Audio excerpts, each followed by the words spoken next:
What up, YouTube? Let's here. Thanks again for visiting the channel. As always, I appreciate it. Today I have for you the amazing, the awesome, the big Banter. I'm so excited about this knife, you guys. I have been a huge fan of the Banter ever since it came out. If the standard Banter was just a little bit bigger, I would have absolutely just gone out and bought it and playing with it ever since. But I didn't, because it was a little too small for my hand. I knew that I wouldn't enjoy it as much as I wanted to, and that's it. I never got one just because it was too small. There was nothing else stopping me. The price is fantastic. The materials are fantastic. The build, the aesthetics, the quality, everything Ben did with the Banter was perfect. I loved it. And then, when the baby Banter came out, that was, super cute and everything, but just way too small for my hand. So I hoped and hoped and hoped and wished upon a falling star, everything I could do to get him to come out with a bigger one, and he finally did. So thank you, Ben, for coming out with a big Banter. I appreciate it. I love it. It's one of my favorite knives in my collection. I'd say, I just posted on Instagram a little while ago, I'd say that this is in the top 5 of my collection for sure. And I just got it like a couple of weeks ago. But I knew that ahead of time. I knew I was going to love this knife, but I didn't know that I was going to love it as much as I do. So I think that's enough of build up for now. We'll go ahead and get started with this guy. So again, this is the Wee Big Banter. Ben Peterson, when he worked for Wee, came out with the standard Banter. Excuse me. And then a little bit after that, Civivi came out with the baby Banter from the budget line. And then I think it was about 6 or 8 months went by, and they finally came out with the big Banter, which is perfect, guys. As close to perfect as an inanimate object can possibly be. It's great. The edge is fantastic. The profile's great. The aesthetics of the knife are fantastic. The action is wonderful. Engagement, disengagement. It falls shut, and it's not a very heavy blade. So it's not just contributed to the weight of the blade, causing it to fall down the way it does. It's just designed that well. I mean, yeah, it's on bearings, but I think even if you were to make this knife with washers, I think it would still have great action. So anyway, we'll get in here with the measurements. Again, the big Banter comes in at 8.25 inches with a blade that is 3.75 inches and a cutting edge of 3 inches. And all those ratios are just fantastic. The thumb studs are perfectly placed. This is just a super easy knife to use, guys. I can't say enough about this knife. I'm so excited about this knife. I was excited about it before I got it, and then I became more excited about it after I got it, which I don't know if everybody knows in the knife community that doesn't happen very often. It's a very rare thing for you to get your hopes up about a knife and then to be more excited about it after you get it than you were when before you got it. That doesn't happen very often in the knife community. Actually, most of the time when you get a knife that you've been pining for months and years, oftentimes it's a little bit of a letdown or a little bit of a disappointment. It's because you build these things up in your mind to be the pinnacle of everything, and then you get it and it's great, but there's just usually something that's kind of like, oh, I wish it didn't have that or wasn't like that or whatever. So again, to pine over a knife for this long and then to get it and then to be more excited about it afterwards is very rare in this community. Anyway, I'll shut up. Okay, so compared to the Ontario Rat 1, just a hair longer. The Ontario Rat 2 obviously is going to be quite a bit smaller. Next are the DEMKOs. The 8020S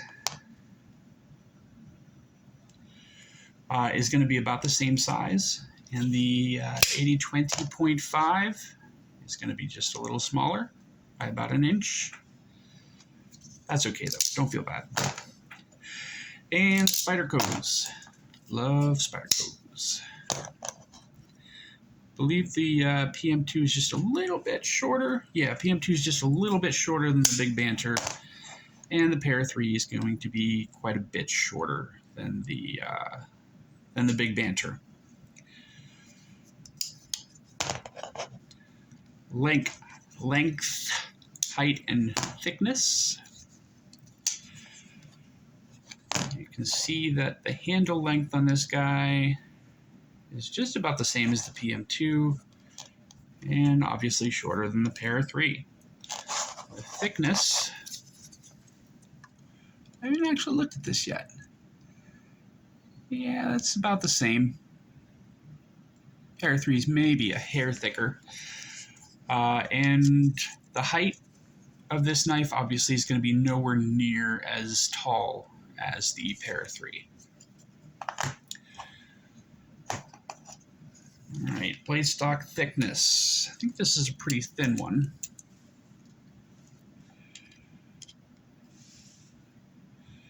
All right, 125 thousandths. That's pretty good.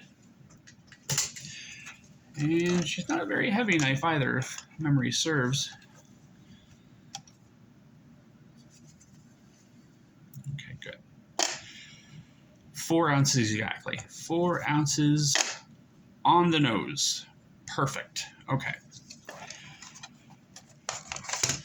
On this guy, you've got T8s all the way around. I believe there's one screw on this knife that's a T6, but I took the pocket clip off, so I don't need it. But yeah, as you can see there's the T6 right there. But everything else, and I would definitely consider this a minimal hardware knife, everything else is a T8. The pivot, it is running on bearings. The blade is, what is this? I believe this is 20 CV. Yeah, CPM 20 CV, stonewash blade with drop point profile. And, you know, everybody that's seen the Banter and the baby Banter, I mean, this is exactly the same shape. It's just stretched out a little bit further.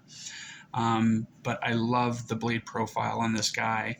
I love the way the handles are shaped. It doesn't lock you in anywhere that you don't want to be.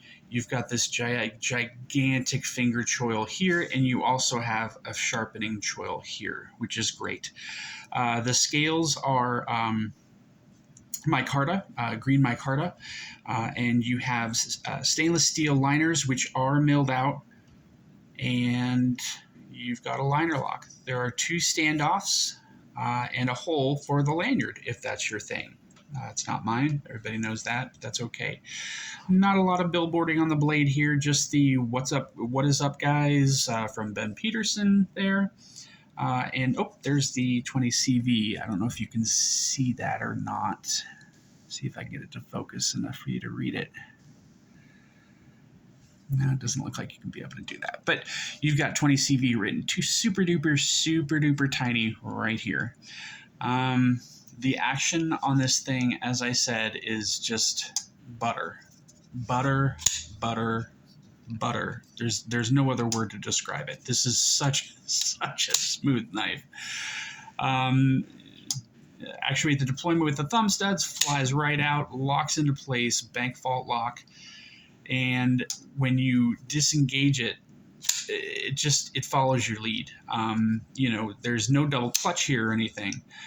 So when you disengage it, you move the knife to where you want it to go, and the blade follows. Just super duper easy. There's really, I don't think you could ask for better action on a knife at all. The balance is great. Right behind the pivot, exactly where it should be. Whoop, sorry, I bumped the camera. I didn't mean to do that.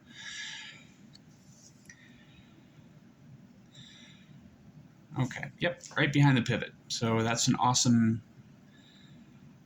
awesome balance. The ergonomics are fantastic. Finger placement is great. You can choke up, you can choke back. You've got the thumb, you've got the jimping on the spine of the blade there for your thumb. Probably all the way back, you can choke up on this guy, no problem whatsoever. The sharpening choil is, the finger choil is perfectly sized for you to be able to, just go wherever you want to go on this knife. No problems whatsoever. Sorry, my focus keeps screwing up here. God, what else can I tell you about this guy? I told you about the liner lock. This is a $160 knife, and it's available right now. I would absolutely 100% recommend anybody that's interested in this knife in any way, shape, form, or fashion, go buy one. I don't say that very often. I don't usually tell people to buy a knife because, I don't want to be that guy that tells you to go out and buy something and then you buy it and you hate it. I understand that beauty is in the eye of the beholder. Everything, perfect action, perfect ergonomics, perfect aesthetics, that's all up to the person who, is buying the knife. So I don't normally say everybody's going to love this knife, but everybody's going to love this knife. If you don't, then you're a communist.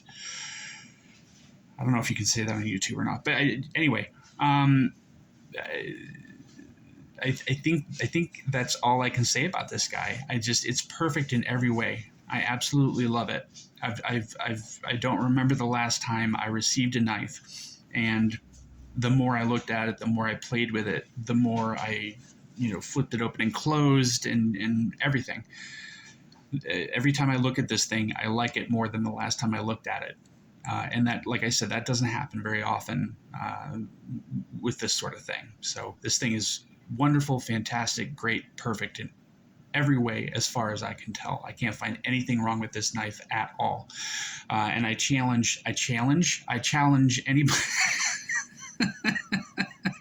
I challenge anybody to get this knife and find something wrong with it.